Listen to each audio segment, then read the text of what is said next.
চট্টগ্রামে ৮ মামলায় সাবেক গৃহায়ন ও গণপূর্ত মন্ত্রী ইঞ্জিনিয়ার মোশাররফ হোসেনকে গ্রেপ্তার দেখিয়ে কারাগারে পাঠানো হয়েছে।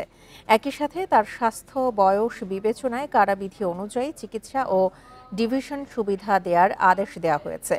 বুধবার সকালে চট্টগ্রামের জুডিশিয়াল ম্যাজিস্ট্রেট আদালত এবং সিনিয়র জুডিশিয়াল ম্যাজিস্ট্রেট প্রথম আদালতের ৩ বিচারক এই আদেশ দেন।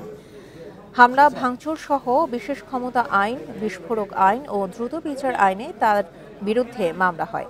এছাড়া একই সময়ে ৫ মামলায় আদালতে তোলা হয় চট্টগ্রামের সাতকানিয়া লোহাগাড়া আসনের সাবেক সংসদ সদস্য আবু রেজা মোহাম্মদ নেজামুদ্দিন নদভীকে।